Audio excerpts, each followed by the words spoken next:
welcome everyone to the High Ground Podcast. I have a awesome panel of guests. Andor episode 9 dropped. Sorry, we're getting a little bit of a late start here, but it's all good because we got some awesome points to start bringing out. We're gonna start, and we also have one more person that will be joining. They're also having some technical difficulties, but I want to start by having everyone give us your name and where we can find your awesome content, and then just so we can get to know y'all a little bit better. The question I'm going to ask, so we've been seeing um, we've been seeing Andor in prison, and he's going to plan a prison break. All right, imagine you are in prison. What other character from Star Wars do you want to be? Is going to be your cellmate, and y'all are gonna plan a prison break. So who are you choosing with you? Cellmate and prison break buddy. Um, go to Luke first. Also, anyone in the chat, feel free to chime in. Hi guys. I'm Luke. I am one third of the Podwans. You can find our content at the Podwans on TikTok, the Podwans on Twitter, and the Podwans on Instagram. I just changed them all officially today. If you're looking for anything nerdy, Star Wars, Lord of the Rings, Game of Thrones, it's where our channel is. And who I would want to plan a breakout, obviously Cad Bane, because the man's done it multiple times. Ooh, that's a good one. I did not Yeah. even think about that. Yeah, when you were like, who would you? My mind went straight to like, I was like, no, not Rekka Hardin because he's an ass. Not picking that guy. Gotta go with Cad Bane. I'm surprised you didn't pick bald Obi-Wan. You know, I was really thinking about it, but then I was like, that's too obvious. You know, it's just too obvious. Awesome. How about you, Suhaila? That's a good question. Initially, I was just because I'm currently reading Rebel Rising, but yeah, she does have experience. Oh, real quick, your audio is cutting in and out a little bit. Can I get you to hop into the settings and disable the try disabling the noise suppression? I think that might do it. And we lost Chaco to the other world. I don't Briefly, yeah. I don't know what happened. That was weird. All right, hopefully she'll be back. Kay Stanzi. Also, let me know what you want me to call you. But yeah, we'll have you give yours. Who are you? Where can we find your content? And who are you breaking out of prison with? Hi, K Stanzi. You can call me K Stanzi or just K. It's fine. And I'm at the channel K Stanzi, where I chiefly make videos of me fighting toxic Star Wars fans and tell them that they're being stupid. In as nice of language as I can. Fighting the good fight, man. Fighting I the good appreciate fight, it. the underdog fight. And I originally was going to say Hondo, but you know what? Upon thinking about it, Hondo will absolutely use me as a sacrificial lamb to get out of jail. So I'm going to change my answer to what I see in the chat of Young Jones, if I'm saying that correctly. Chopper. That's gotta be the G right there. Yeah. So that's gonna be my definite answer. He's a ride or die. You know, that he'll is get fair. you out. He's a rolling Swiss Army death machine. So yeah. Highest kill count in Star Wars. Yes. But I would also say I forget what 000. I think 000 is a little bit more dangerous than Chopper. But Trip would absolutely murder me. Yeah, he'd be like, "Oh, good job, high five," and then I would get electrocuted and die. But yeah, Suhaila, can we get yours? Yes. Is my audio still cutting in and out? Yeah, it's just I think at parts when you speak quietly, it wasn't picking it up. It has like a noise gate, is what it sounds like to me. I tried it. There's a setting for echo. I tried turning that off, but I'm not sure to help. Yeah, so turn on both noise suppression and echo, and then that should do it, I think.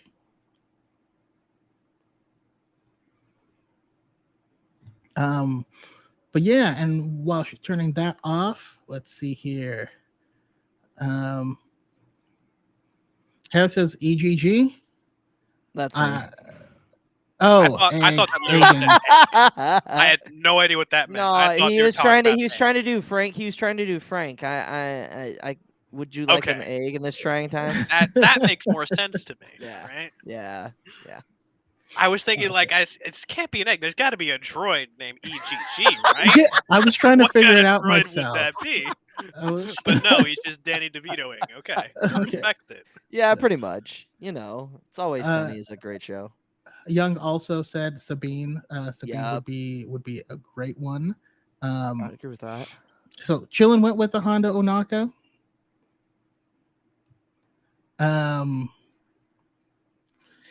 And but we did mention that that may not be the wisest choice. Let's see here. Purple One just says, "What's up, Chaco and company? Hello there, nice to see you." And yeah, so it looks like Australia's having trouble hearing us now. So it feels like it might be permissions based, but let's see.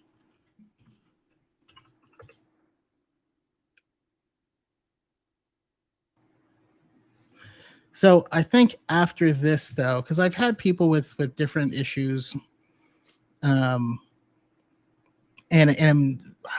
this software might be more temperamental. So coming next week, we're gonna switch back and be more manual based. So we're going back to video.ninja where we can have more control over everything.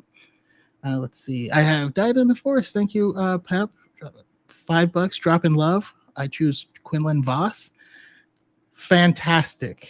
Fantastic choice. Oh my god. I tried to ignore the first time they said that. But, dude, what did I do to you? Compare me to Star Wars Theory. Hey, it's over. When I first joined, people told me I looked like Black Star Wars Theory. No. I was like, can I just be me? No. I don't know. I must have No, insulted that didn't this happen. guy. There's no way. I'm hoping you mean it in a positive manner. But yeah, no, Chillin does. Chillin definitely does mean it positively. So it's no shade. Yeah. People also mistake me for Zeffy, who's a comic book creator, but that one did feel more racially motivated. I appreciate the attempt at a compliment, my guy. Yes. All right, we're back. Third time's the charm. Let's see. Can you hear us? Better being told you look like shit. Okay. Yeah, true. All right, we appreciate it.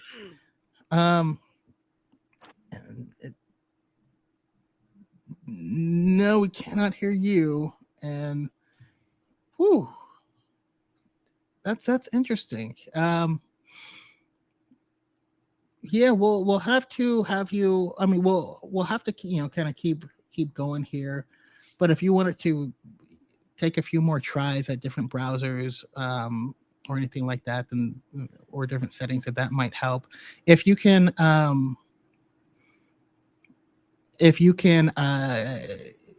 click the settings icon again and go back to audio, just make sure that you have the correct audio inputs and outputs selected, right? It probably says default.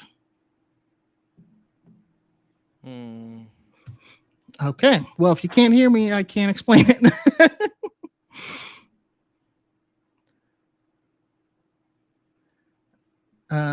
All right. If Luke, are you typing what I was saying? Perfect. Appreciate it. So we will go ahead and start to get into it, though, and hopefully Allegra's will be also hopping in soon. Apologize about the trouble. But yeah, getting into this episode. First, quick non-spoilery. I know Luke took you a while to get into the series. Okay, it took you a while to start watching it. How are you guys feeling?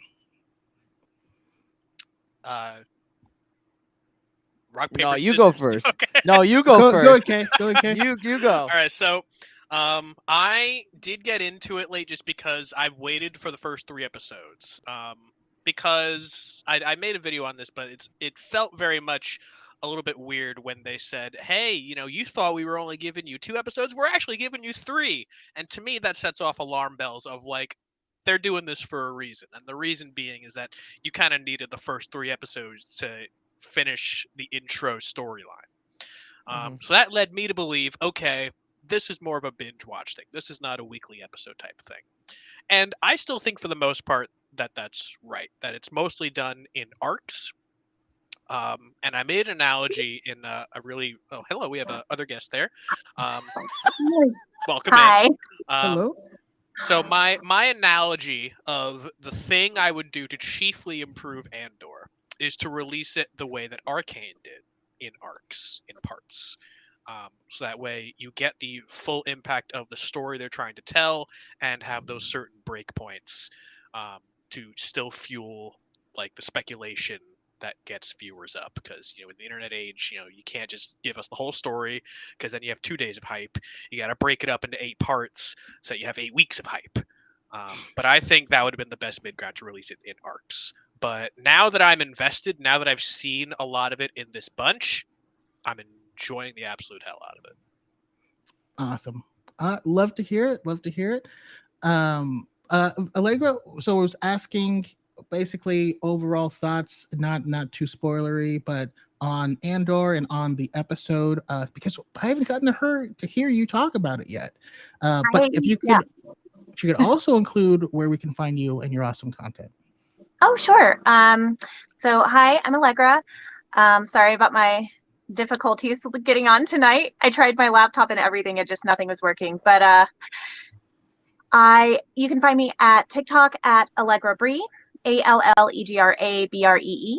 And then Instagram is Allegra_Bree. Perfect.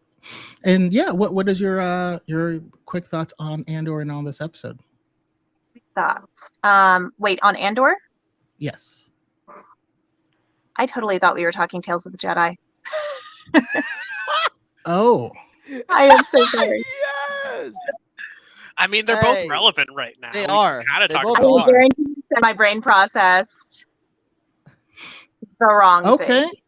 Oh yeah, Well, Andor / Tales of the Jedi. So I was prepared on one. all right. So are you caught up on Andor at all? Honestly, I'm not. It was a really busy week. I'm so sorry. Okay. No worries at all. No worries at all. Don't make me eat this off day. Okay. Well then, we will get your quick thoughts on Tales of the Jedi. Go for it. Okay, so I mean, I like it. The episodes are way too short. Like they're just so ridiculously short, and I kind of feel like it retold, and we're not giving spoilers, right? Correct. Yeah. Okay, so I'll be vague. As a person who loves to read the books, I feel like it kind of retold some of the stories from the books, but watered down. And I like the accessibility, for the people that aren't interested in reading the books, or, can't read the books, to kind of tie it all in together. But it kind of just watered down a lot of those scenes and slightly changed some of them. And I just feel like I love that we have another animated show. I just wanted more from it. The episodes were just, there wasn't enough like meat. You know what I mean? It's like you get really invested in the story, and then like the episode's over and you're like, oh, well, okay. It was just enough to whet your appetite, but not enough to satisfy you. And that was my feelings of it. All right. Suhaila's back, and hopefully we got something good. Yeah. I really think of Andor. And yeah, it looks like we're still having some audio issues. It's a little robotic and broken up. Try speaking to us like we're a drive-through at Burger King with a really shoddy walkie-talkie. You gotta yell at us for the microphone to pick it up. Well, question: if you're working on your laptop right now, I know a lot of your TikTok videos are filmed using your Apple, headphones. Are you able to plug those in, and you could use those headphones in that microphone? That should still be able to work. If Okay, you I want to didn't give that a hear try. anything. Sorry, I tried to switch. It's nothing. Okay. Well, if that's the case, then maybe we can bring you back for next week if you're able for that.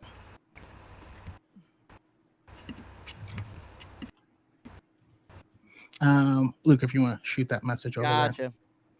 there, appreciate it. All right, and just let's go ahead and do our hit on Tales of the Jedi, and then after that, if Larry wants to hop off or anything, then she absolutely can. But we'll talk that first if that works for everyone. Good. Feel that? Yeah, absolutely. All right, perfect. So, Tales of the Jedi. The big question I have is, Allegra mentions that it wasn't quite enough. I felt the same way. What do you think the best thing about it was, and where do you think the biggest missed opportunity was for the show? We'll go to Luke first. So I can kind of understand where the sentiment is that they were too short. But I feel like with the time restraints that they were, like the basic of the stories they are supposed to be seen in three, like just like how Kay was talking about Andor being in three parts, right? We got three Dooku stories, which is one arc, one telling of a story, and then Ahsoka story, which is kind of a little bit more choppy, in my opinion. I feel like the Dooku stuff was way more A, fleshed out, and B, like, to be honest, I found Dooku a lot more interesting because besides Dooku Jedi Lost, like, there's no other, like, real Dooku content. Besides, I mean, he was in the Clone Wars, yes, but, like, we never got a deep dive into his character. And to see him go and, like, go to the Jedi Temple and erase Kamino, erase, like, all of these things was, like, so interesting to me. And, I enjoyed it for what it was. I think my biggest gripe would be that 6th episode. Just because I think they could have chose a different story to tell with Ahsoka. Like, I would have rather have seen her, like, after her saber battle with Vader. Like, I think that could have been a lot better. But that's what I'm saying. Okay, yeah, and I can definitely see and feel that. And yeah, I agree. How about you, Stanzi? So I actually just posted a video about this about an hour ago. So my biggest thing about Tales of the Jedi and about the big question about the Ahsoka novel being canon or not, and this is actually something I was really excited to talk about you if I had the chance. I'm glad I do, Chaco, is because respectfully, I disagree with your opinion about like bringing the canon into it because I don't think the canonicity of the novel matters as much as the issue of BIPOC erasure. Um, because here's the thing: is that a lot of creators I've seen are really trying to tell how it's okay, both can be canon, both can be enjoyed, we can all live together in harmony, and I think that is the wrong conversation because even though they may not technically be the same story, they serve the same narrative purpose. What was Ahsoka doing after the Clone Wars before we see her in Rebels? And same basic structure of, okay, she's hiding out under a fake name. She finds an Inquisitor, she beats their ass, and then she teams up with Bail Organa. It's the the purpose is there. So if a casual fan wants to know what happened in that gap, they have two options that serve essentially the same purpose. They can either see the way more accessible 15-minute shorts, or they can go read a 350-page novel. Now, more often than not, I think they will go for the shorts than the novel. But what sucks is that the shorts do not have the representation, and the novel did. That just sucks. Like that's like it just sucks that the more Yeah. accessible thing that people are going to go more towards to see this obvious gap in the timeline is a thing that doesn't have the positive representation. And that's not me saying the shorts are bad. I just think that it sucks that that's the situation we're in. In terms of Dooku, I thought it was absolute gold every minute that I saw him. It gave me what I wanted from the Dooku Lost novel, which I actually really didn't like because I wanted to see all the stuff of like him starting to interact with Sidious, him starting to, go into the dark side and do the bad stuff that we set up in the prequels. They gave us none of that in the Jedi Lost novel and the audio drama. And I was super pissed about it, but these were amazing. Obviously, would have been cool if they were longer, but I thought everything we got there, absolute gold. Yaddle went out like a G, and I absolutely loved every second of that fight. Great way for her to be written off. Yeah. One thing that was interesting is we did get the final confirmation that Palpatine officially did have both Dooku and Maul under him at the same time.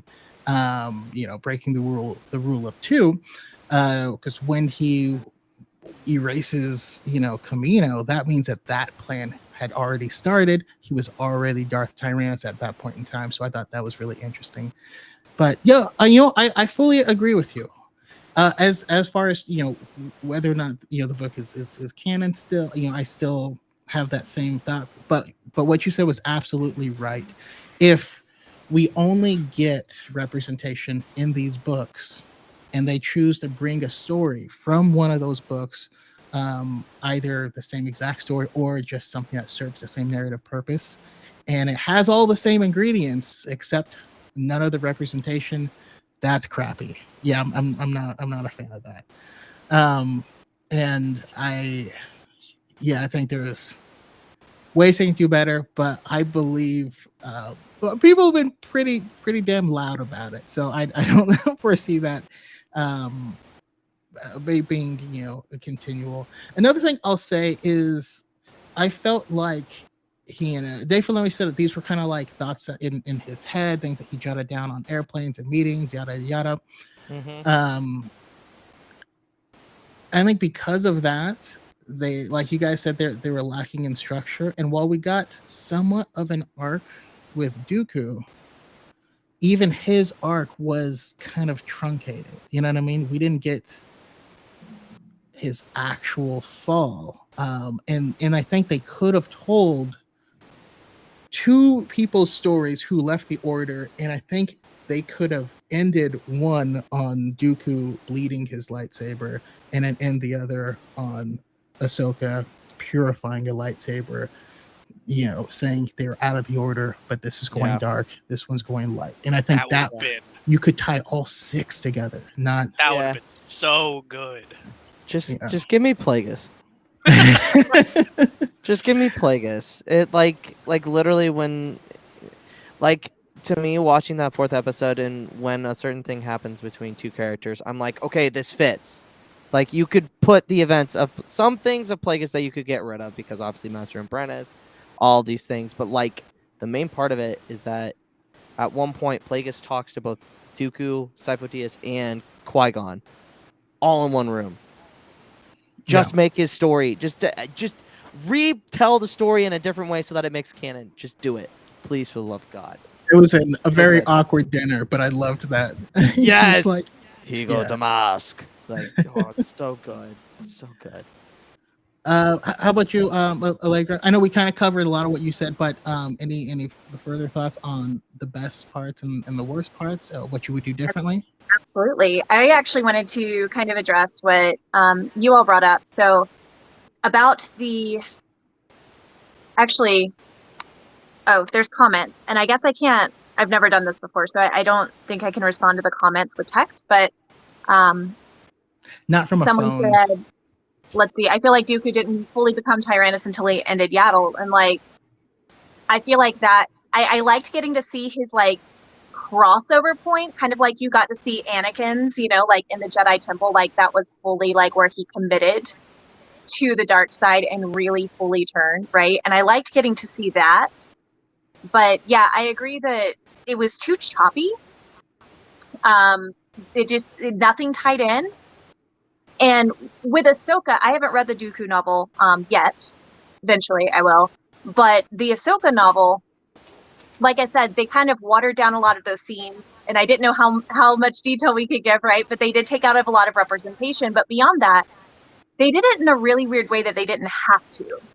And it kind of feels like they're trying to like ride this line between giving her all this new content with this show, like someone else mentioned in the comments, like they are gearing up for this Ahsoka show, but at the same time, like they featured Ahsoka in another show, so like give us content.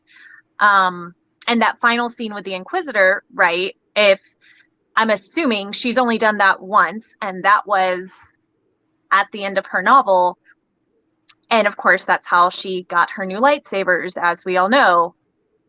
And I would have loved to see her purify those crystals and see that scene. But it just felt so rushed and choppy, and like you had no idea. Like, even though I knew what was going on, because I'm like, these are scenes from the book, I still had no idea. I was like, okay, is this that scene, or is this another thing that's happening? And it was just like, none of it really flowed to me. And like, even though these are supposed to be shorts, I think it still has to flow in a storyline. And it really didn't. It just looked like we're seeing random scenes out of their life. And Dooku's definitely flowed better. But we didn't get a lot. And I know someone mentioned, was it you, Chaco, who mentioned that Sidious breaks the rule of two, right? And like, that's always amused me about him, because he gets around it. He like almost lies to himself and calls them acolytes and tries to like pit them against each other in a way, or hides them from each other. So it appears as though he's following the rule of two. And only one is the official apprentice, kind of like with the Emperor's hands. Like, officially, he only has one Emperor's hand. They just don't know about each other, you know? So I find that really interesting of him, and just kind of shows how much more manipulative he really is, that you don't see a lot. And I did like that they included that, like when he was like, you know, now you're my apprentice, basically. Where before it was kind of like Dooku was aware that Maul was it. Yeah, I mean, well, I want to get more detail on it, because really it boils down to the Darth title. Did he have the title of Darth at that point in time? You know what I mean? Like, I think he did personally, but I want to wait till I get more confirmation, and I got another video coming out about that here on the YouTube channel soon. I have a brief conspiracy theory that you just brought into my head. Put the tin hat away. What if? Come on. What if? Okay. What if all of the backlash against the first few episodes of the Clone Wars final season about having too much of Ahsoka just building up relationships with other people was the cause of this feeling more brief and choppy now? I think the real reason is going to be because of the Ahsoka show. That could be, yeah. I think a lot of the things that Dave wanted to do story-wise, he didn't want to do in a shorts way. You know what I mean? Mm-hmm. Like, he could have like, we've been hearing rumors that there could be a flashback back to Twilight of the Apprentice. We're hearing rumors of Vader showing up. We're hearing certain things, right? And I feel like we're gonna see a lot of what Ahsoka has been doing after that time period in the show. So that might have been why they went with specific stories that are happening before that time period, if that makes any sense. That's what I think. Yeah. Because I think that's totally fair, but then why not do a different character to feature? I right? agree. I absolutely agree. I think Yeah. Commit here. No, yeah, absolutely. I think Dave. It's Well, I think because Dave Filoni has two buttons. One says Order 66, the Yep, other says yep. Ahsoka, Ahsoka. and It's he very just Yeah. true. bangs both buttons every Yeah. chance he gets. True. This is what I'm thinking for season 2. Have it Leia and Ben. I think we need more That'd be sequel beautiful. content. I think we need. Mhm. I need to see Ben's fall. I need to see. I mean, we see a little bit in of his kind of the like his thoughts in Shadows of the Sith briefly, but I just need that. I think that's an interesting thing, and I mean, with more sequel content, hopefully that we're getting. I think that's. I also agree. Yeah, Tales of the Sith, so that we can get more dark side users, and maybe the acolyte will kind of shed some light on that as well.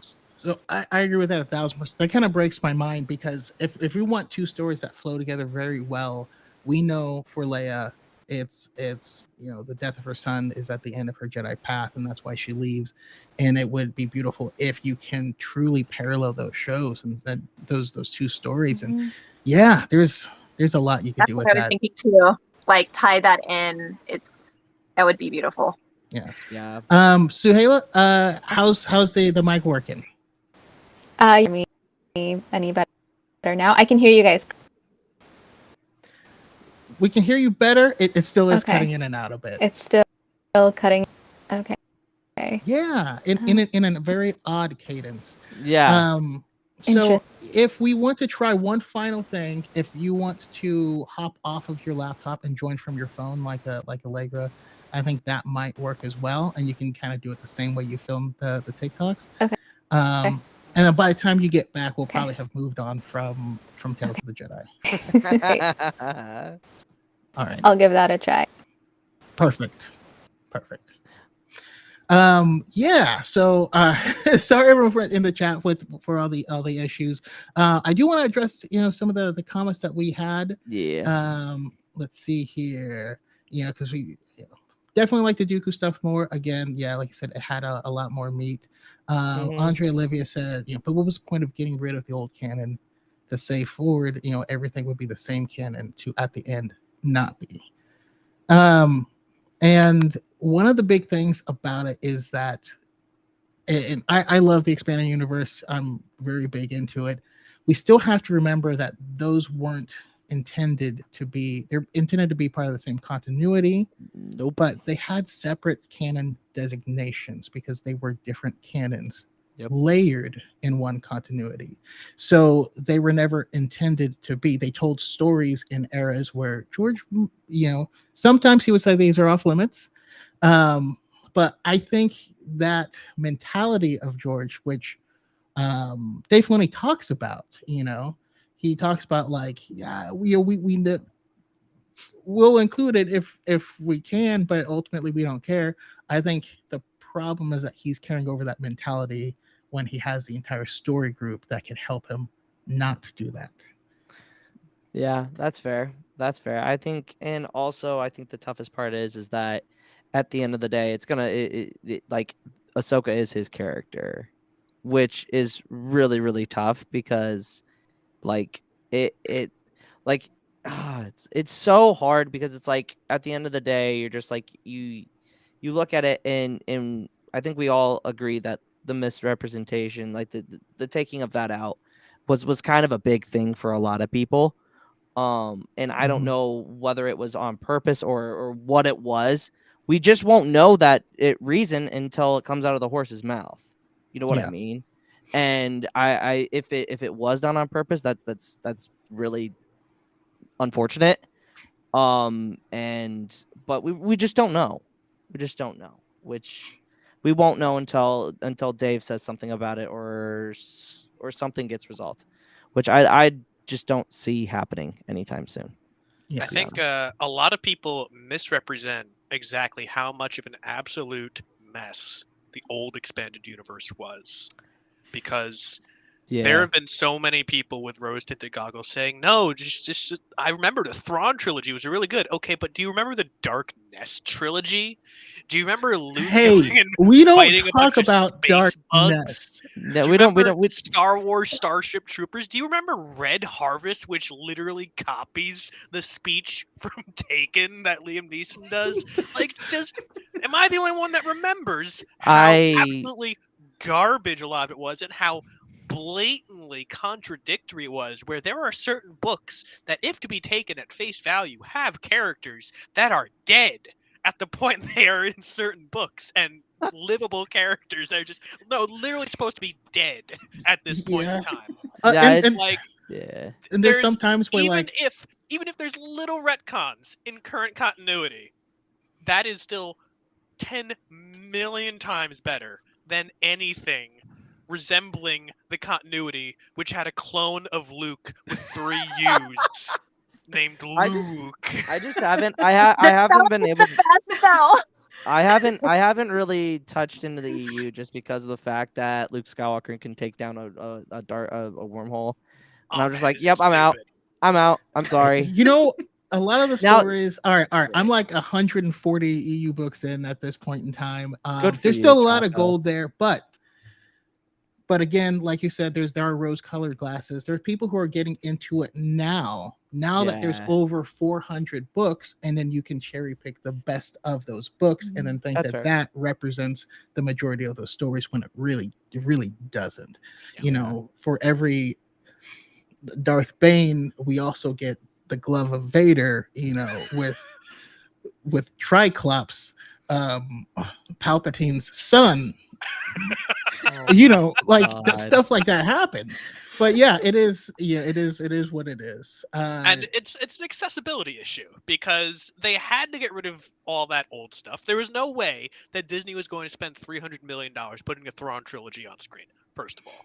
Second of I mean, all, they make their once money they back. determined that, they made their money back. Yeah. Well, They would make their- well. I think they're doing that though with the but TV they're going to shows. adapt it in a way that works. Because I even think within so the Thrawn too, yeah. trilogy, there was some weird stuff like Leia remembers her mom because it was like hiding in a trunk when they came to take her away. Like there's a bunch of weird stuff because things weren't set up at that point in time. Yeah. They don't want new fans to read these books, some of which are really good and some of which are really bad, and say, "Oh, that's what happened in the Yeah. story." Yeah. But what's That wouldn't have amazing, worked. is that they're putting out the Legends collection, which is some of the best books to come out of it. So you can still get those good reads in and not have to, get in the murky waters. But Allegra, as we wrap up on Tales of the Jedi, and I can let you get back to your family. If you could pick the next 2 Jedi, or if you would swap out the show for something else, what would you choose? And then once again, let everyone know where again they can find you. And Sure. and one last thing, open invitation for when you do catch up on Andor. If you catch up this week, if you want to join us this Saturday on Diet in the Force, then that's an open invitation. But go ahead. Thank you. I would love to. Yeah, no, I think I will be caught up. It's just been a really busy week. It's been a busy month, so I'm sorry. What did you? Oh, if I could choose the next series of Tales of the Jedi, was that it? So Yeah. I agree. Who was it in the comments? Someone said switching it to Tales of the Sith. I would love to do that back and forth. I think that would be really neat. I want it to be more cohesive, but I'm a Darth Bane and Darth Zana stan, and I know it's never going to happen. Like, it's not going to happen this year, but I would love to see something like that, or something we don't have a lot of like screen representation for. But I know more realistically that it would be something like seeing Darth Plagueis. I know everyone wants to see Darth Plagueis. Check, please.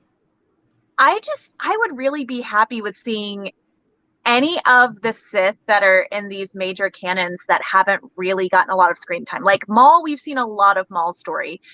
Palpatine has just done way too much, but I'd like to see some more niche characters. Yeah. Thrawn wouldn't fit into an entire, not that he's like a Sith, but like he wouldn't fit into a 15-minute short at all. So that would be a bad decision. But it would also be kind of cool to see, like someone mentioned, Leia and Ben kind of alternating and kind of seeing Leia's temptation with the dark side and her constantly resisting and then just leaving the order. I think that would be really neat. And I also know this isn't going to happen because they mostly wrote her out of it, but I would love Mara Jade. If they could somehow weasel Mara Jade back into the storyline, I would die happy. Especially because she was, raised by Palpatine as an Emperor's hand. Then that whole deal with Luke, and then she trained, became a master, and I think that would just be cool to see kind of like the back and forth, because you normally see a Jedi fall to the dark side. You don't often see, like, there's been a few, obviously, very famous Jedi that have gone back and forth, but I think it would be cool to just see that flow, from come back, from the darkness. growing up Sith and then becoming a Jedi in the end, but in a very organic way. That's what I would like. It was a long wish list. I know that.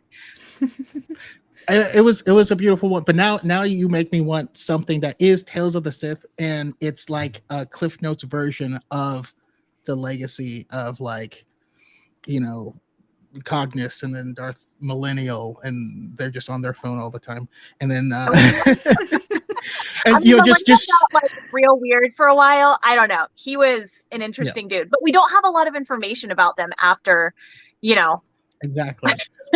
So we could just do short little jumps in time, broad strokes of this legacy and stuff that they were, and then later it would give us something that we don't have. And this is way out of left field, but I just came to my mind. I would love to see a show with Dr. Aphra. Yes, 100%.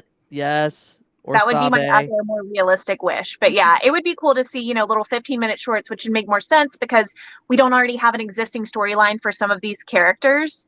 And I would do want Darth Gen Z. I don't know what that would be. We'd see, pull out their lightsaber and then renegade, and then like, am I supposed to? What's happening? I love it.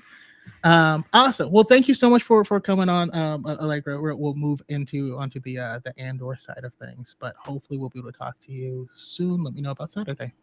Yeah, I will message you. Thanks, everyone. Yeah. All right. Nice to meet you. Nice to meet you too. See you later. All right. So Andor time. Yes. Andor time. All right. First thing, jump straight into it. The title is Nobody's Listening. Loved it with an exclamation mark. Oh, yeah. It was hilarious. How does that hit you? What does that mean to you? How do you think that was represented in the episode? And Luke, you were already excited, so let's have you kick off. I just found it really interesting that they put an explanation point there, and the way that throughout the episode, right? It seems like a lot of the characters are like Cassian is trying to talk to Andy Serkis's character, like trying to convince him, "Hey, we can do this, and he's just blowing him off, and he just says nobody's listening to me, right? And then you have Cyril talking to Dedra, and you kind of get that same sense, like he wants to be a part of this part, and she's not having any of it, and it's just like that whole pent up energy of like, why isn't anybody listening? Why isn't anybody seeing what I'm seeing? And you can kind of see that in prior episodes with Cyril, as well, because he's like, he tries to do so many things, and then Dedra calls him out on it. And it's just it's so interesting. Like I was telling Chaco earlier, like it took me a little bit to get into Andor, and it's just once after episode 4, I was like I'm all in, and I think it might be because we're doing reactions with Stardust M, but like it like to see everybody just get so excited about something that like hadn't hit with me was so weird. It was so weird. But yeah, I've really enjoyed this show so far. So yeah. Yeah. He's Also, meant to be named Cereal because of how much cereal he uses. Every single True. time we see him. bro, eat a banana or something. Bro, you know who this Oh guy? my- Do you know who this guy reminds me of? This is the first thing that came to my mind, especially when he's like no. confessing his love for the ISB agent, is that he is the hair sniffing guy from the first Charlie's Angels movie. Oh my god. That's too. Is-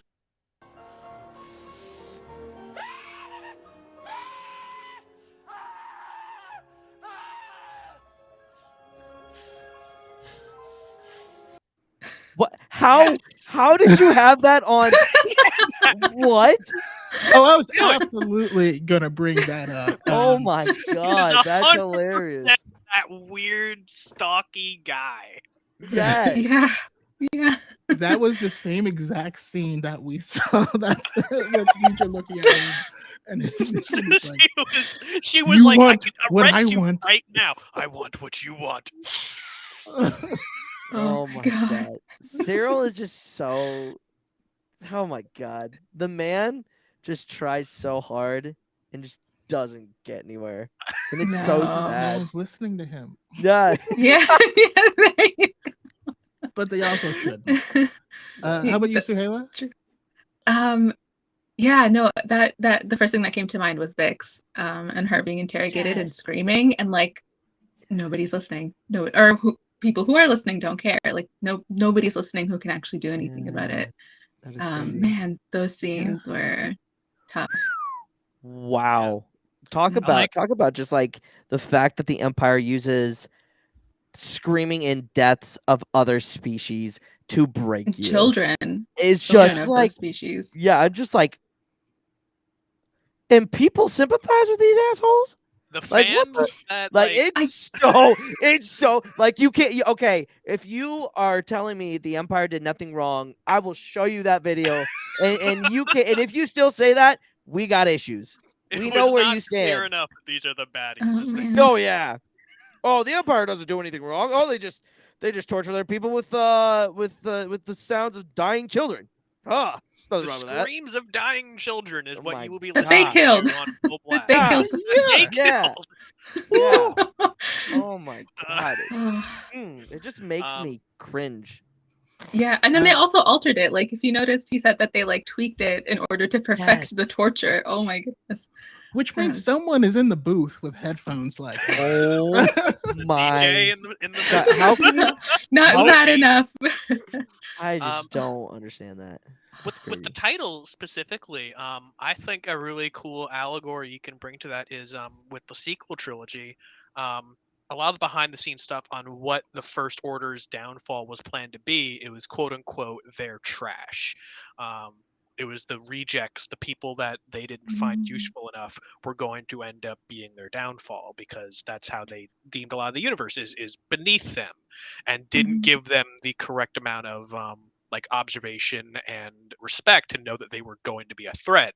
Hence, they're not a navy; they're just people. They're your trash, Mhm. and that is exactly what the Empire had the same issue with the rebels. Is that they didn't think they were huge of a threat.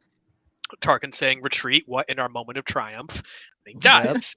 Yep. So that's really cool how it's not only showing how Andor is ahead of the curve, showing what the biggest flaw is in both the Empire and later the First Order, but the title is actually could be said to be screaming at the Empire like this is your big flaw that you are not Mhm. going to see because no one is listening.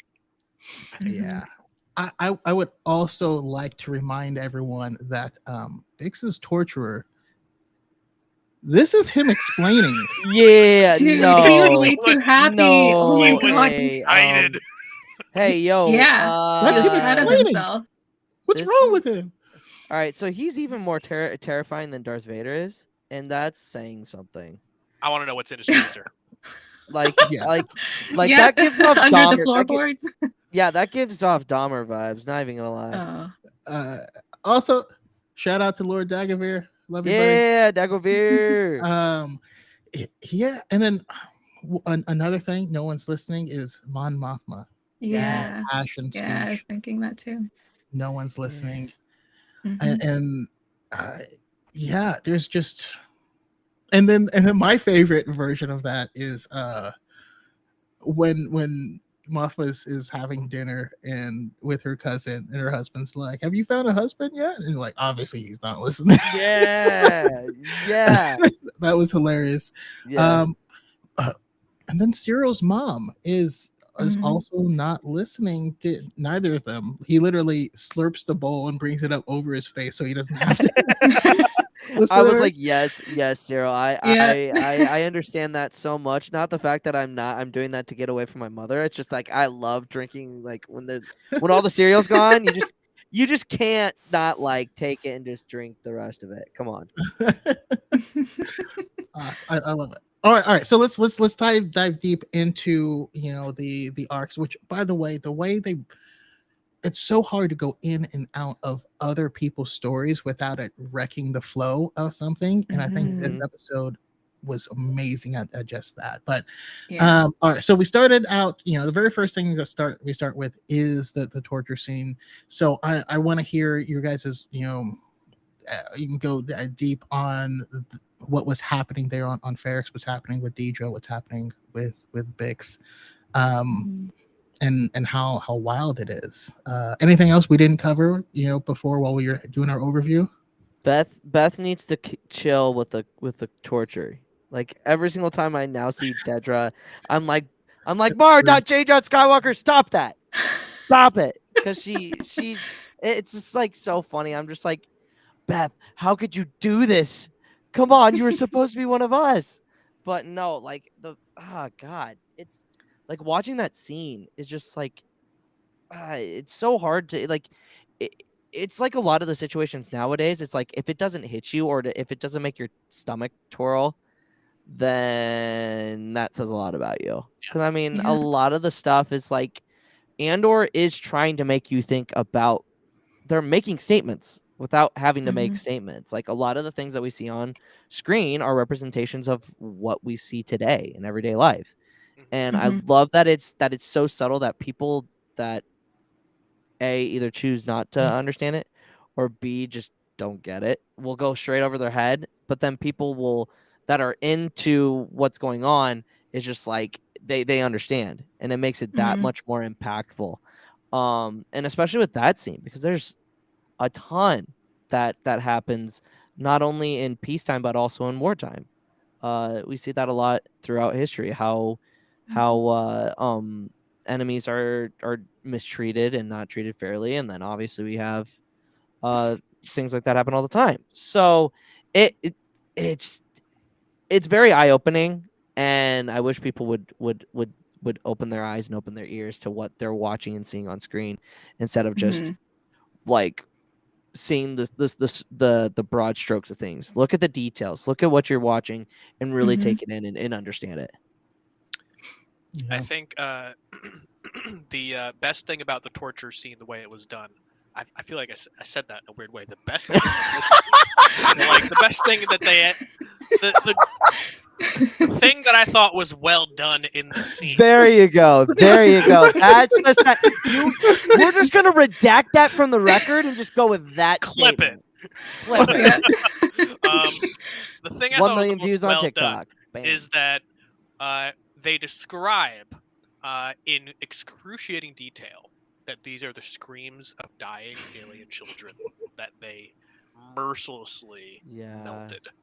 And then they Mhm. put after she's already like gotten the same feeling that we do from hearing what's about to happen. They place it on her, and what do we as the audience hear? Nothing. Nothing. We That's the Nothing. don't hear scary a part. thing. That's the Oh. best thing about like the atmosphere because Mhm. all we are left to hear is Bix's screams from hearing this unbelievably traumatic sound that has only been described to us. It would have been so much less effective if they had just like screaming people like that we hear in the background. Yeah. Mhm. Yeah. It's much No, better off like a absolutely. horror movie. The Yeah. best Mhm. kills are the ones that happen with stuff that you can't see but are No, yeah. Mhm. implied.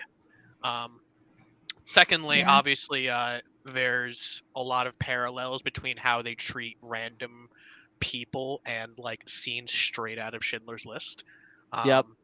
And the last thing that I will say is to assert what all of my commenters on my videos have loved telling me for the past 5 months, is that there are no politics in Star Wars. It's not political. It's in the fucking title. Star Wars. You can't Wars. have a war without politics. Sorry Well, to tell you that. Not political. that kind sorry. of that kind of brings me to this quote I can't stop thinking about. I'm gonna make a video on it later, but um I want to read this real quick and then we'll get your thoughts on everything. Seth, let's where'd it go? There we go. So recently Denise Gao, Deidre's actor, was at like a European type Comic-Con thing and did an interview, and this is what she said. Let's see. It's really important to me that no factions are outlined. It's important that Dedra feels the heroine of her story, which is why she's frightening. It is fascist. It believes in something, but it is fascism. And at first you have to cheer her. You feel you're cheering for her, but then you realize no matter how strong a woman is in a world of men, you realize that she's only a fascist in a world of fascists. Power corrodes anyone, men, women. She never apologizes. Believe everything she is.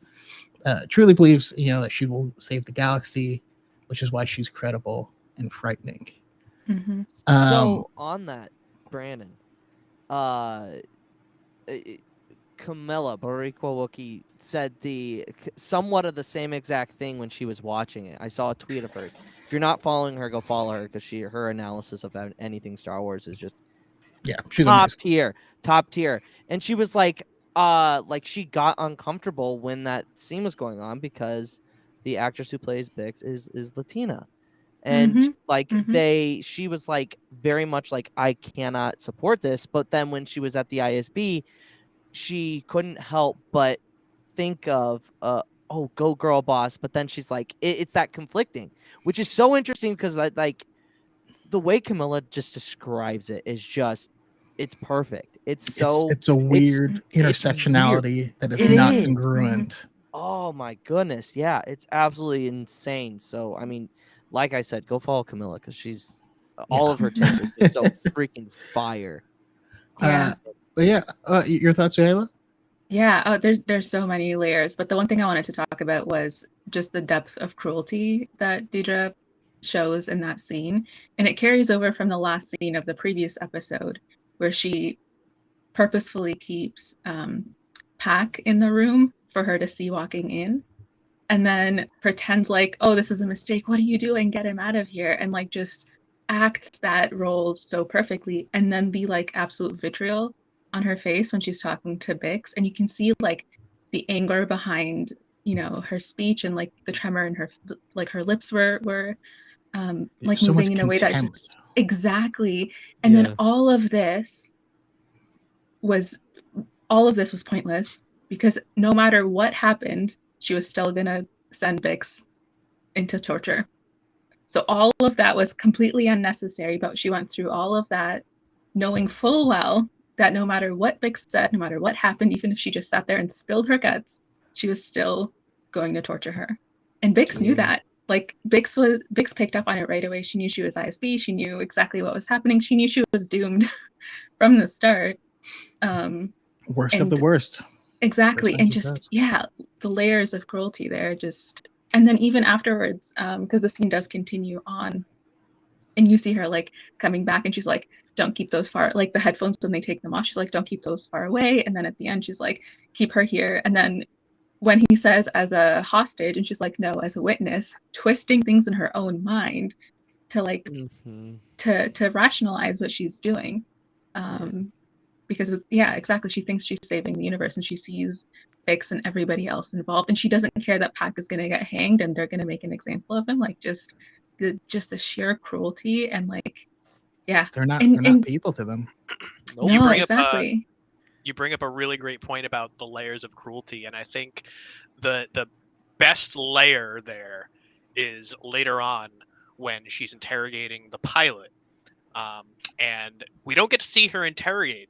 But instead, she says, okay, well, the doctor's there, but like, I don't have time to do it. I'll just phone it in. Like you are Yeah. talking about interrogation and torture, and you're talking about it like, oh, it's just a meeting, Just like Zoom it's call. 9:30. Just It's another I just had Thursday Zoom lunch. call. And even when they Yeah. say, like, the guy comes in and says, I want to hang back and make an example, she's like, fine. Sure. She's like, I don't care. Just like, Like, I have to be places, you know. I'm a 9 to Yeah. 5 and it's 4:58. You're bringing this in Yeah. front of me now. She's like, listen, it's That is the 5:03. most Yeah. Not my clear problem. example You do of you. like Yeah, it's layers of like- cruelty where these humans don't matter. Yeah. And even afterwards when they're talking about the pilot, it's just like another day at the ISB office. We're just, killing off a a prisoner and then plotting how to fake their death, or, how to stage their death in a way that like doesn't tip off the people that we're trying to catch. And it's just like just so casually like, oh, we can do it this way or we can do it that way, or actually no, if we do it this way it's better. And it's like anyways. There's the Yep. important aspect and people then- always bring up of like show don't tell.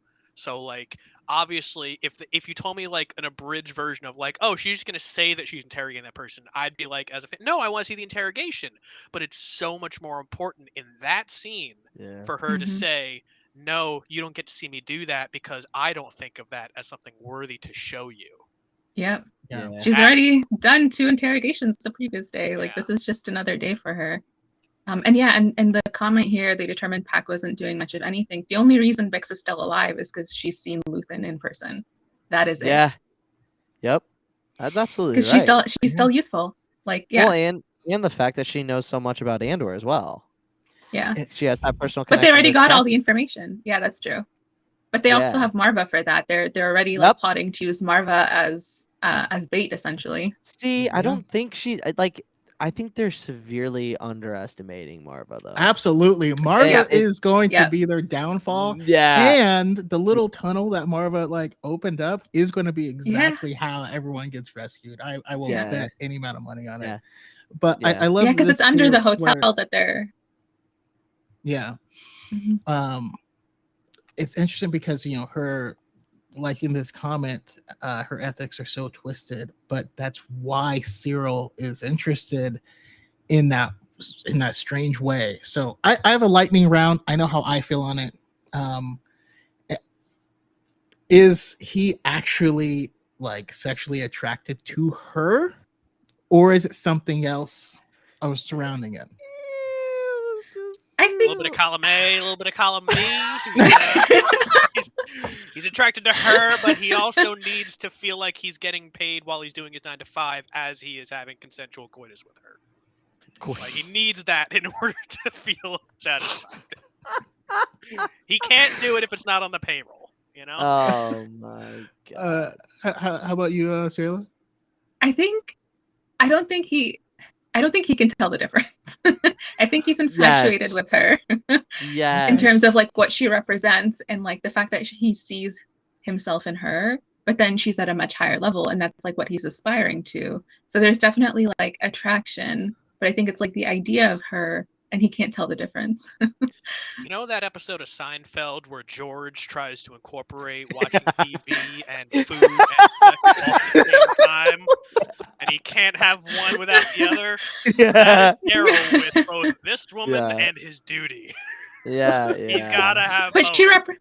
she represents repre- like yeah, you his can't- duty at like the You can't highest level. separate him. He's attracted Yeah. to this thing connected. Yeah, exactly.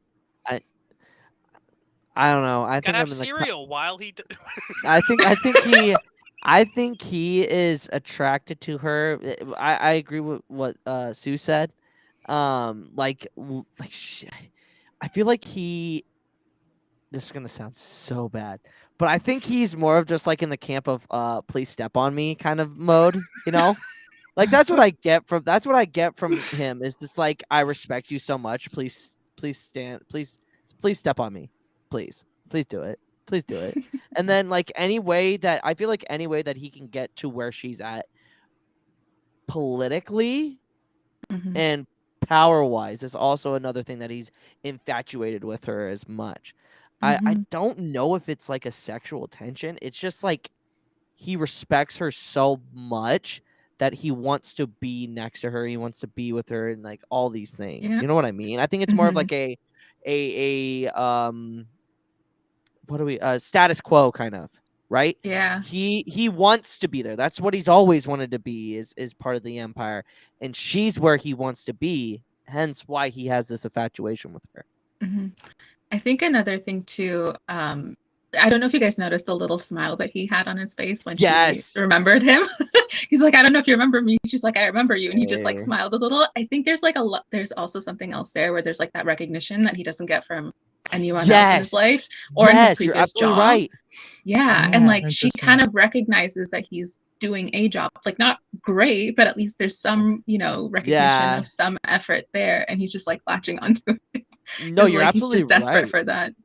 No, yeah, you're absolutely right, because he's not getting that, approval. But even when Dedra goes, you need to stop doing this, or I'm gonna have to like put you in. And it's like he almost is like, okay, the challenge. I'll keep doing it. You're saying all the right things. Okay, Right you're really hitting all the buttons for me, baby. Come on. I want to be thrown in the ISB. Like That's the if one thing I someone want. says they have a daddy kink, and you're like, you're gonna listen to he me has like right now. Like, is that a no? I think Young brings up a great point. What they said in the comments, that scene is probably terrifying as a woman, I would imagine, of having a guy accost you outside. So I really hope, just for the sake of the message, that they don't have them end up like together in this whole twisted romance. I know it's like fun for us to speculate about and like say how funny his character is in a demented sort of way, but like from terms of like pure message, I wouldn't want idiots to get the idea that is a good thing to approach. But they did make it wildly uncomfortable to watch. Oh yeah, you know what I mean. So I don't think that will be the message. I mean, there are people that idolize Rick Sanchez and the Joker, so I don't put it past fans to say this is their Joker and Harley Quinn moment. That's true. Yeah. If Dedra looked at him and said, "Good boy," he would just explode. He would just If I've learned no survivors. If I've learned anything from any other franchise, from House of the Dragon, you have to look at a character's motives, right? I thought you were not every. No. Well, I mean, he's probably. Well, that takes me back to my feet getting stepped on again. Hey, hey. Have you seen House of the Dragon? Oh yeah. Feet pick galore, baby. Anyway. Speaking of feet picks, the prison. We can with the going back to the prison storyline. A master of segues. Speaking of feet picks. Well, yeah, I mean we jump into it. We get more Shawshank Redemption, which is why I believe the panel that he took off, that he like was sawing, eventually they're gonna escape through there, and they're gonna have a picture of Cy Snoodles, and that's gonna be how they do that. But I mean this kind of parallels what we were saying with Bix when she knew they were gonna torture us anyways because they don't care. And that revelation here on the prison was like Andy Serkis killed it again. I mean, he's just a phenomenal actor. He doesn't get enough credit for face acting, but I thought he did an amazing job. How did you guys feel about the way this part of the story unfolded and finding out what happened on level 2? Ooh, it was awesome. You want to know why it was awesome? Because like me and Em, I think me and Em and a lot of people are on the same thing here, right? So they're pushing through this act, right? That like they're putting a facade in front. But the reason why these people are working so hard and so viciously, and why they are under so much scrutiny, is because they are working on parts for the Death Star, which would be heavily ironic that Malchi and Andor are working on parts for the Death Star that ends up becoming their demise. Like that. But then again, they are its demise. Yeah. Well, yeah. It's kind of it's poetry. Like just like George says, it's poetry. It rhymes. But like it that fits so perfectly. But like seeing the ruthlessness of, again, we're seeing a lot of ruthlessness from the Empire, right? And when the old guy, which I knew he was a goner at, like when he wasn't pulling his weight, I was like, dude, this guy ain't gonna last very long. Yeah. I really liked his character, but I was like, dude, you remind me of my grandpa, and I can't have this happen to you. But then it's happening. It's like, okay, I've accepted this. But like the Mhm. way the medic comes in, right? And he like Andy Serkis's character and Andor are like asking him questions while he's euthanizing the old guy. And he's just like, stop asking questions. Like, the less you know, the better you'll be off. Which, Mhm. as we know, ain't the truth at all. The more they know, the easier it'll be for them to A, revolt, and B, Mhm. get things going. And I Mhm. just found it so fascinating of how they like it shows you how much in deep shit they are in that facility. Because it doesn't matter. You could pass out and have like a minor injury, and they'll what's to stop them from euthanizing you? Nothing. Nothing at Nothing. all. Because you're just another number in the imperial prison system. You know what I mean? Mhm. Well, when they were brought there, they were like, you were deemed as able-bodied. You're right. They fit the Mhm. profile they had to work on these parts, and when they Yep. no longer fit that, and it's just like you said, they are they're not as efficient as droids, but they're cheaper and they're Yeah. easily replaced. Mhm. That was scary to, Yep. to me. Um, yeah. How about you, Sue? I want to know how much she knew in the last episode. The big revelation that we find in this episode, the fact that like, yeah, they're never gonna let them get out. And I don't know whether that initially had meant that like nobody's leaving out alive, or whether you're just never leaving until you die, no matter how long your prison sentence is. But it seems to be a bit of, well, it seems to be both. And so whatever it is that they're working on in that facility, they're just never gonna let you leave. And then it's easier for them to just keep shuffling these people around, and like nobody's going to care whether they keep extending your sentence or whatever. And they keep everybody in line with that like constant fear of death, the red light every single day. So they're able to like keep Condition you. control, exactly, and like control people's minds that way without having a ton of oversight. But it's also interesting that like they're also really cocky about it, like they're Oh really yeah. arrogant, and so they don't even think that there could be any communication happening, because you don't even see the guards, like they just like the team leaders that are shuffling them back and forth. And so when they're communicating on the bridges, nobody knows, and when they're talking in the cells, again, they don't have any way of listening in or anything, and because they don't really care, because they think that they've demoralized them enough, um, and like have Yeah. kept the truth away from them just enough that they're not going to revolt. But now that people Yeah. are finding out, it's going to turn into a shitstorm for them.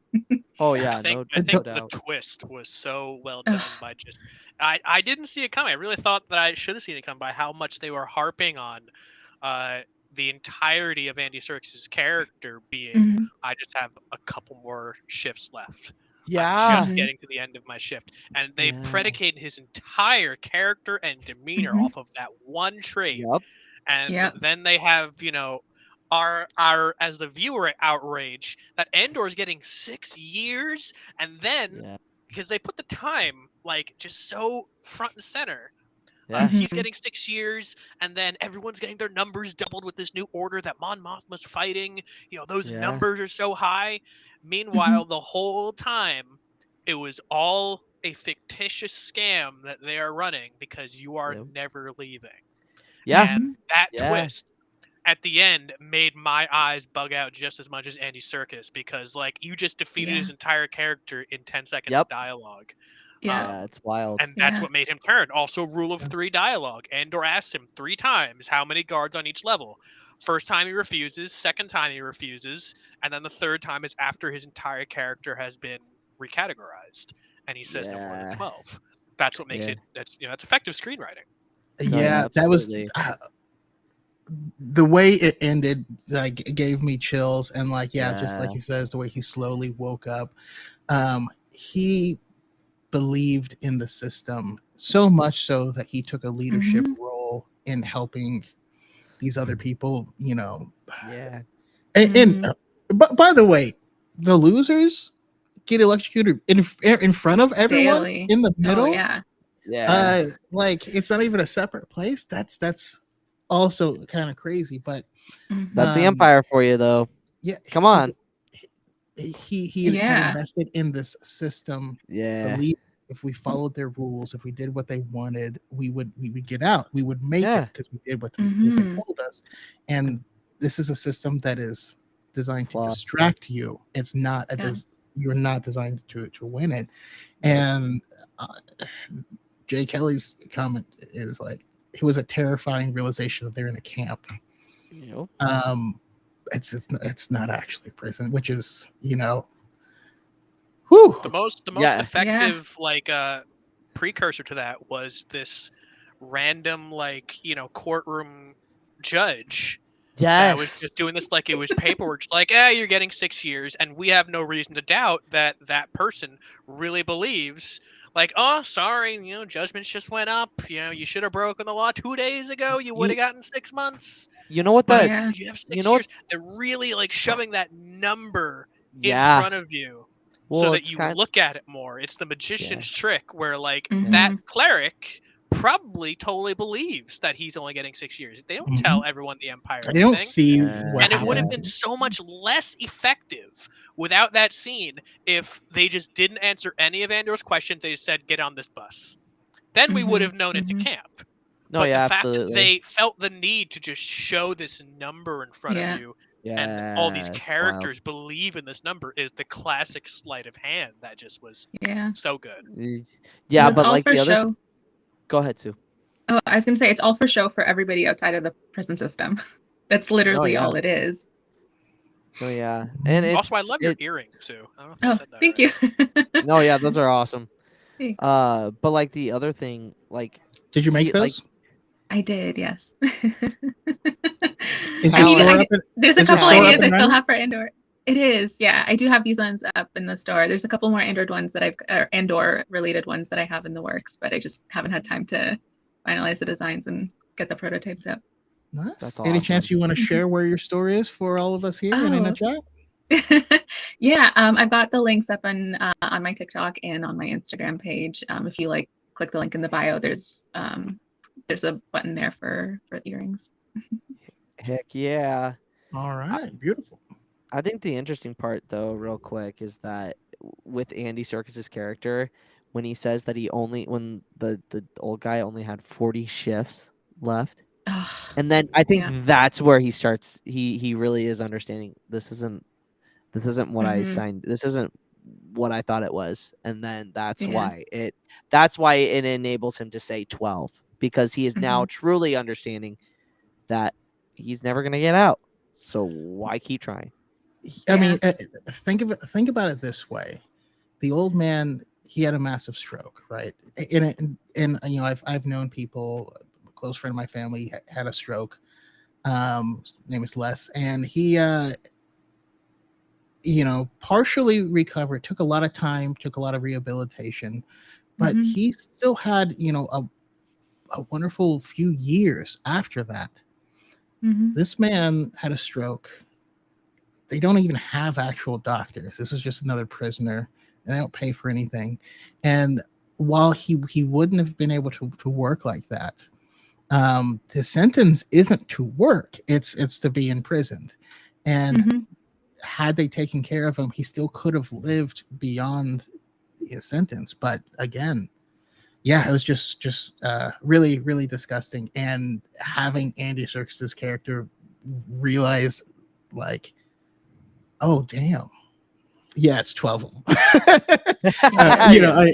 I can't wait to see him lead the prison break. But also, Yeah. I love this. Really showed Andor's his heart, because how he treated him and how he shuffled around because he was faster and so he can make up for his losses without thinking of himself was beautiful. But he's Yep. also Mhm. so smart with how he's figures things out, is able to implement them Yes. immediately, Yep. but still is trying to fly under the radar. He's just a really Mhm. cool. It's just really cool. That's But yeah, exactly Yeah, what moving he on. said in survival. the first couple episodes when he said, "How did I get the star path? Because they don't look for me. Yeah. So I'm really good at Yeah. just blending Yeah. in. Yeah. They never Survival. look." So this is his perfect place to just blend in and just like, yeah, I'll do the things, but I'm also going to totally have my own thing because nobody's listening.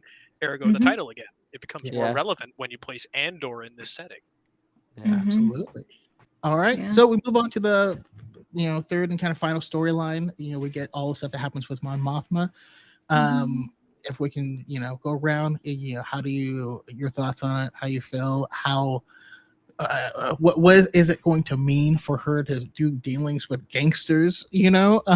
Um, does the ends justify the means? And isn't that what the Empire is saying? The ends justify the means, and where's the line? How do Yeah. y'all feel? There's a lot of complicated stuff. I want to hear from Kay first. Oh, for me first. This is actually the thing I have the smallest amount to talk about just because I think this is like they're going to expand upon this a lot in the finale.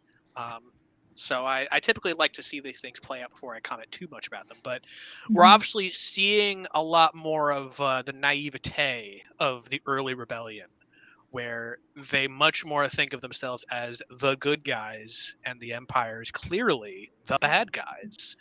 When you're dealing with this many millions and billions of people as part of systems, you can't boil things down to be that easy. Now, we know, obviously, the ends justify the means for the good guys. That's standard storytelling. We're okay with the good guys doing what needs to be done because the bad guys are always worse. But Mon Mothma is an idealist, like Padme was, which is really showing the dying throes of There's the a Senate. political because- idealist. Not Let me a tell you, murderer. there's no politics in Star Wars, first of all. Okay? Second of all, when she's addressing the Senate and realizing how little her one voice matters, no matter how idealistic her intentions are, I'm reminded that there's no politics in Star Wars.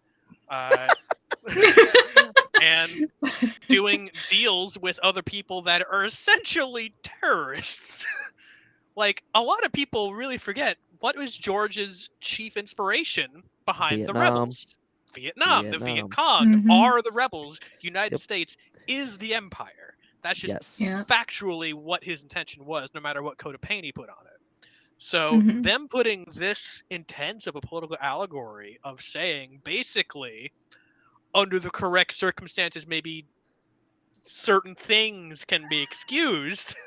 I don't want the stream to be taken down, but like they're asking some tough questions, and it really goes to show that the rebellion is a very moral gray area. Because keep in mind, even though we clearly cheer for the good guys, maybe not every stormtrooper did terrible things, but they all die on the Death Star. So Yeah.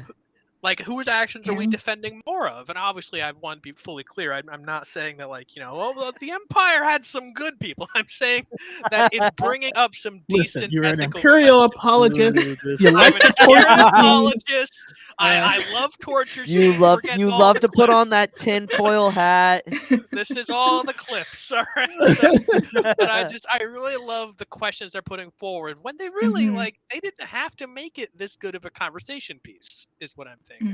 They could have really just made this a mindless action beat of a spy thriller, like Captain America: Winter Soldier, which was a lot less of an ethical question, even though it was still like in the background. But they're really putting it like front and center, which is like, that's ballsy. I gotta say, from the creation team, that is a ballsy thing to have. The thing that you have a theme park built around as this intense ethical question about the state of American politics and like the history thereof. And a lot of people are just like, nope, I just like the stormtroopers because they look cool, and that's it. How much deep dives do you do into this sort of thing? I think that's super interesting. It's really what fascinates me about Star Wars, and hopefully that comes out in my content. Like, there's a lot of stuff that people will say and quote, but I'm like, if we unpack this thing, is that true on the inside? But you saying that also reminds me of the new Star Wars hotel, which gets featured in the book The Princess and the Scoundrel. And when you read that book, they call it out. Yeah. It's pretty funny because they're like, why are these other people who are here are people that weren't fighting. Some of these people are mad at Leia because they're like, my son was on the Death Star. He just got promoted. You're terrible people, and Yeah. it's wild. The way it decided to not tell the simple good versus evil story in this Yes. had me saying to myself, uh, so yeah, I know I am loving it. One of the things that really struck me though in her story is we got to see her with an ally for the first time in the show, Yes. and she was so vibrant and happy in that moment. And it was, and they're on the same side, but they don't know everything. She didn't know exactly what she was involved in, but had some ideas. And then at the end, when Belle leaves, we get that shot. It's a long shot in the hallway, perfectly framed, and once again, she's alone. Yeah. And like it's, Yeah. I don't know, just there's some powerful imagery in the show as well. Yeah. Yeah.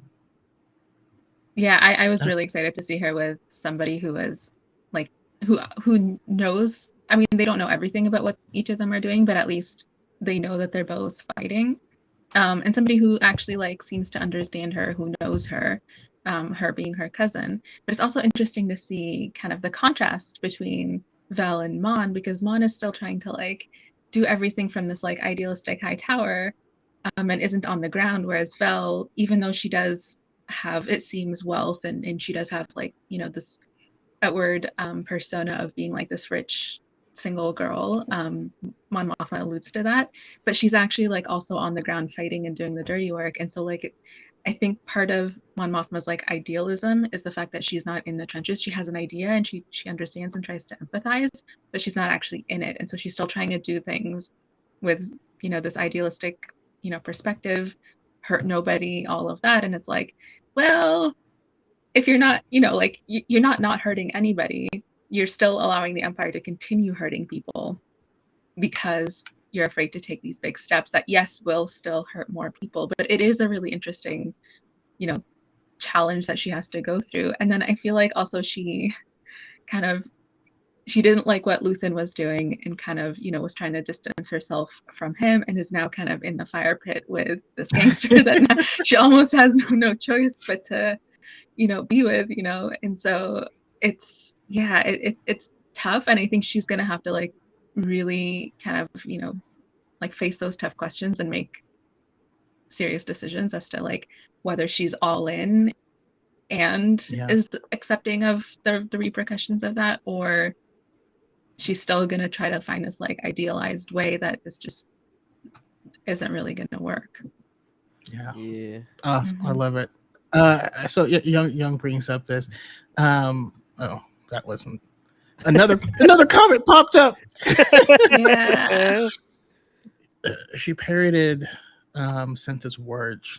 She said the rebellion comes first, and we take what's left. Lightning round, if everyone can answer really quickly, how do you feel about that sentiment? Do you agree? Do you disagree? And what do you miss by doing that? We'll go to Sue first. I think it's reality. Like anybody, like historically, people who have had to, fight for their rights always have to make sacrifices in their life. And I think that's just, it sucks, but that is kind of the reality of it. You're starting to sound like a separatist. Because of Obi-Wan. Okay, your thoughts on it? I think Sue's absolutely on the money. Is that I think the framing of it is very important because it frames it, in my opinion, correctly, where not being able to give more of themselves to their friends and colleagues and families is not the fault of that person. It's the fault of the empire. You know, there's this feeling that people feel this personal sense of betrayal, that like, what happened to who you were? And it's not that, I'm not able to give that anymore. It's that the empire has taken that part of me from you. Don't be mad at me that I can't be that person. Be mad at the people that took that and made it so I can't be that anymore. And Which is you started really it by important saying framing. the empire never rests. Yeah. Rebellion Yes. comes first. We take Luke, your thoughts? Ditto. I literally they said everything perfectly. The But like super lightning. some answer. of the things that I wanted to touch on is like we also have to remember Cassian also kills a guy in the first part of Rogue One. Yeah. Like the rebellion is very much gray, and to see that they're starting to kind of realize that now, very interesting. Mhm. I love And how. Oh, sorry. Well, Continue. go oh. ahead, Jocko. I was going to say, well, I agree with Isaac here. So it kind of flies in the face of what Rose said in The Last Jedi, because I think both are very much needed. So yes, it's absolutely true. And Yeah. I think I think it hits different when Cinta says it, because her family was murdered by it. So it becomes part of the emotional battle, right? Because they directly took away the people. But I think if you get so bogged down in the fight that you have nothing else to connect with others, then it's possible to forget what you're fighting for. And Agreed. I think that's Saw's mistake. It's very much, um, those who fight monsters, beware you don't become one, Yep. type of thing. And that lifeline, that caring about others, those connections, is what the Empire doesn't have. And Agreed. I think that's the problem. I love how, in order for us to get all this awesome content about gray areas and what you're willing to lose, in order for us to still clearly see the division of good and evil, and that the Empire is clearly the bad guys, they had to show the Empire doing things way worse than anything the rebels are doing. And their answer to that is like, well, the rebels are like dealing with gangsters. They're talking about murdering possibly innocents, causing. What if we have one of the Imperial people torture someone with the screaming cries of dying children that we murdered? And like that's that's a pretty clear division. Like, that kind of makes everything the rebels are doing okay to me. Like I'm all right with that now. What did the Empire do with screaming cries of dead children? What did you do? Anything we needed to make them not do that. I'm kind of with you guys. Like I said, if House of Dragon has taught me anything, is that you pay attention to the gray areas and characters and institutions, because they're everywhere. Yeah. I also wanted to add, like, the gray characters also allow like somebody like Mon Mothma to keep their hands clean. Yes. So agreed. it's kind of like, yes, Mon Mothma does sort of, end up getting a lot more involved, and we have yet to still see all of that, but she's, up until this point, she's been allowed to have her hands clean and think that the like ideal version of this fight is working, because there are other people getting their hands dirty. Yep. And I mean, I think the one thing that's going to get her fully into the fight is, I think, unfortunately, Vel is going to perish. I think it's going to be right before which sucks, because I think that is probably one of the biggest things, that because she does defect, she does make that public statement, and I feel like somebody that's close to her ends up dying as the last straw. And I think it could unfortunately be Vel. I hope I'm wrong. I hope her and Senta live happily ever after and like are alive during the sequel trilogy, because Vel, they're by off the on their way, own mission during Rogue One. We just don't get to see They're at them. a lovely farm upstate. Yes. She went to go to Game of Thrones and ended up becoming the Waif. That's why the Waif is so interesting. I think Cinta is going to wind up getting caught in some way, which is going to cause Vel to slip and like dive to save Cinta, and that's going to get both of them killed, and then cause Mon Mothma to officially defect. Clip it, ship it. It's gonna happen. All right. And when it doesn't happen, I will bring up this quote. No, I'm kidding. That's fine. I hope I'm hope we're wrong. wrong. I hope Yeah. I'm wrong, but like I could see it. It makes narrative sense. Mhm. Yeah. Yeah. Ooh, lots of good things. All right. So as we wrap up, Isaac in the chat brought up a question I think I have a very good answer for, but the question was, well, now, given how things have progressed, what is Cyril's point in the story?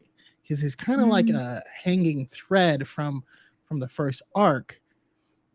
Why is he here? What's he gonna do? And that. So lightning round, quick thoughts of where you guys think Cyril Stories is gonna go. Go to Luke first.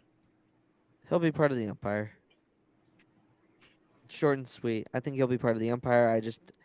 There's a lot of people, and Alanis, my girlfriend, not a Kyber, is like obsessed with Callus, and now there's like little theories that Uncle Holdo is Callus's dad or whatever. I don't know, but I don't see Cyril defecting. All right, Sue. I'm kind of a little torn on that one because I think it can go that way, but especially with what we see him do in this past episode, still pushing, still getting these warnings of stop. I think he's going to keep going, and I think he's going to end up facing repercussions from the Empire, and either that gets him to I don't know if he's going to defect and become a rebel, but I think it's going to sour his taste for the Empire at least a little bit. And then I don't know what that means yet for him, but I think he's still pushing and he's going to go too far at some point. Okay, I like that. And Kay? My fake answer is that he is pure fuel for fan fiction ships. Gotta fuel those speculation numbers. You gotta get those tweets out, you know? My real answer is what is that Star Wars he without is thirst? he is a dark mirror of Andy Serkis's character. That he believes so strongly in the system, and at some point he is going to be shown the system does not work the way you think it does. What's going to happen after that? I have no idea. It's not gonna go as you think. My thoughts on it align more similarly with yours, Kay. I don't think he's going to join the Empire, but I also don't think he's going to join the Rebellion. I think he's getting radicalized to all hell, and he's going to end up doing something destructive in order to cause the Empire to crack down on the Rebellion, thinking that he's doing the right thing, thinking that his actions in doing something wrong are justified. I think that's his circus mirror, which felt like a weird thing to say. And I was like, is that his name again? Yeah. So he realized, this system is designed not to work for him, and he's going to fight against it. And I think Cyril is going to say, this system is not designed to work with me. I'm going to force it to by any means necessary. Yeah, that's my thought. I think Dyad says a really good theory that Daedra's investigation is going to lead her to Andor, but then Cyril's going to come in and screw up the apprehension of him. Their goal is the same, but their methods will clash. I think that's a good guess. I like that as well. I like He's that. Gonna be dead to rights, and then Cyril's gonna show up and like try to shoot him or something. He's like, I got him. He's She's like, still you goddamn idiot! You ruined my life. Yeah. Oh, that's what it'll be. They'll find him, and the net she talked about in the beginning will be closing around Andor. And then Cyril's gonna run in and be like, "You!" And he's like, "Oh, time to leave." And then he's gonna be. He is going to bind himself in that net. Yes, because he's into that. Yeah, he's into. Yep, that is what he said. I knew we'd be good friends.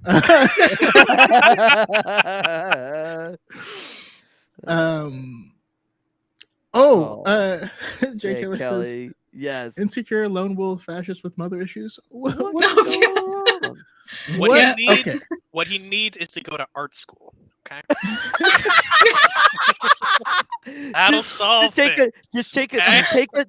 a method out of Thrawn's book. He needs to go study t- Thrawn's art books. yes.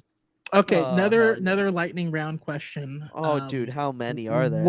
This is the last one. The last one. What's in his special box? How weird do you want to get? Because we could go real weird. We're gonna get taken down. We're gonna start. Let's start with K. Oh, dude, he's got. He's a closeted something. I just don't know if it's any. Could be a closeted cereal file or something, where like he just has boxes of cereal and some tissues in there. I don't know, man. He could be. There's so many options. That's comedy gold right there. Okay, you can write entire screenplays of different outcomes. I am not the man to determine that graceful outcome of that potential punchline. My official statement. I'm not smart enough to get that humor to its maximum potential. But just also everyone in the chat, what's in his special box? But the way he like, Mom, you were in my Touch my box. special box. Touch my special box. I have ways of knowing. So he gave me JP vibes from Grandma's Boy of like. Yes. Let's just say that Blue Milk was very representative of the magazines that he has of Ayla Secura, and what he wishes would happen. Christ, I wasn't gonna go that deep. I mean, considering his love for the Empire and how that would create distaste for Jedi, I could see it. Sue, what do you think? What's in his special box? Well, I was gonna say either a shrine to Andor or some sort of like vision board for himself. He has the Helga Pataki shrine. I hate you so much, Andor. Pulls out Heart Locket. I love you so much, Andor.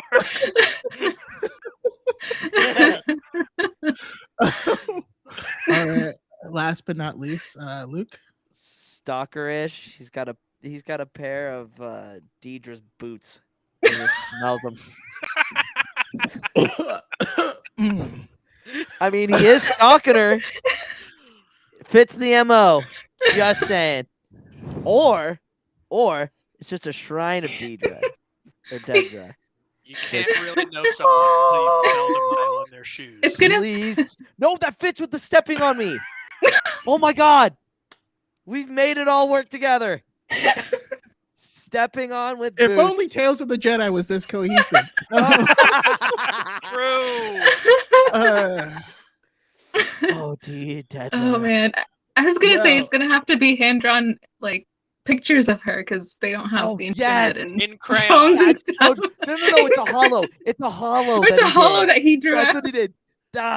He's a hollow or licks them. fake. Oh, see, I wasn't gonna go that deep. I thought sniffing was good enough. It's gotta be the hair. You're right, Young. He's gotta come full Charlie's Angels guy on it. It's gotta be a lock of her hair. God damn it. It's a hollow of Luthen saying Cassian Andor. Cassian Andor. Cassian Andor. Cassian Andor. Or to go all 4chan, it could be a jar with Rainbow Dash. Oh no! Oh God! Anyway, No! So no, I like your guys' answers. I'm going to say it's just a notebook with Deidre's name written. Yes, 1,000 that's times. even creepier. It's a trapper keeper. It's a Lisa Frank trapper keeper. Mr. Cyril Deidre. And it's with the shrine of Deidre with the hologram of her, just like his made face. out of blue and chewing gum. He starts caressing it. He's just like this. We'll be together soon. And it's like, Jesus Christ, Cyril, get a life. Also, there's death sticks as well. Yes. All right. Or there's more ties that just shoot out of your shirt like a weird. Just a different seatbelt buckle. Yeah. Or it's a sewing kit for all of the the stuff he's getting altered. Yes, it's one. The box itself is one of those tin cookie boxes that you store sewing Yes, materials the in, blue one. and he just edits It's just all. all of his paintings. A Yeah. jar of all of his past toenails. Oh my god! Every toenail he's ever clipped in his entire life. Now we That understand jar. why he didn't want his mom to see that. I can't believe you went into my special box. Fuck, I was saving those. Mom, my toenails. I know. I'm so insecure about my feet. I was saving those Stop. tabs, Mom.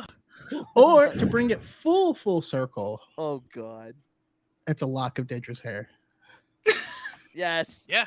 He's Yeah. got to go full Charlie's Angels. I'm telling you, he is hair guy. He's already there. All right, awesome. Well, thank you guys so much.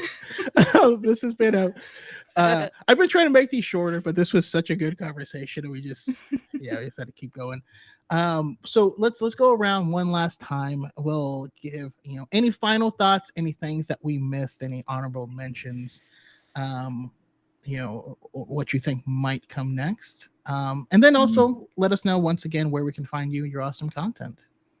We'll go to Kay first. So I am K Stanzi.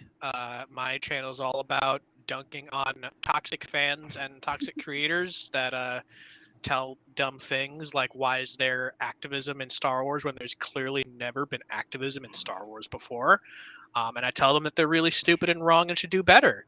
I think that Andor is turning out amazing. I'm very heavily invested, and I'm excited to see what they bring into the finale, because I'm so impressed by the amount of deep political conversation and subtext that they've already included, and allegories to historical events and pure fascism. It's really mind-boggling that you can go to a Disney park that is the same franchise and get yourself a stormtrooper helmet and not have an ounce of irony about it. No other franchise can do that but Star Wars. You heard it. You heard it here. You heard it never here buy first. a Kay full is okay fascist with armor. fascism. You heard it here first. Full fascist armor, no one bats an eye. No one. No other franchise can do that. Jesus. Yeah. Oh, How about you, Sue? Yeah, so you can find me at Sue's Theories, SUS Theories, both on TikTok and Twitter. I mostly do live reactions to shows that I'm watching, crazy theories that I think of as I'm watching, and then I've also been posting the earrings that I'm making. I need to do better at that. But yeah, final thoughts on Andor. I've been loving it. I mean, just everything about it, the commentary, the layers, the grayness of everything that's going on, the realness of showing how like the actual rebellion is forming, and the fact that it's not this idealized good versus bad that we've previously seen, but they're really like digging in and showing all of these characters in different lights. And so I'm really, really enjoying that. What I would like to continue seeing, I mean, just the showrunners are doing such a good job. I don't want to place like any expectations, but I do still want to see what's going to happen with that manifesto that we saw previously, because like that has to play a role. It can't just be like a throwaway thing that they've included. And I want to see, the characters that are part of the rebellion, having to face those moral questions, like Mon Mothma having to do that right now and continue to see that. And actually like, instead of just, and Saw Gerrera as well, instead of just being very like against working with other people, actually being open and seeing, okay, well, maybe things do have to change in order for things to work out overall. Because everybody right now is very siloed. And I mean, I'm sure we're getting there. I'm just really curious to see how that's going to play out. Yeah. Chillin', I am not on YouTube, by the way. I'm only on TikTok. You bringing up the manifesto, though. I know I said all those things about Cyril, but I kind of want him to get the manifesto after he gets like crazy radicalized and like jaded by the Empire's unwillingness and then misinterpret the whole thing. Yeah, most likely. But just completely take it the opposite direction of what it was intended for. That would be great. But last but not least, Luke with the Podwans. You guys can follow us at the Podwans pretty much on all of our social medias now. I just want more awesome content. So just play Bo Burnham. Daddy made you some content. That's literally me with everything that's been coming out. Because I mean, we have what 4 more weeks of Andor. We've got all 6 episodes of Tales.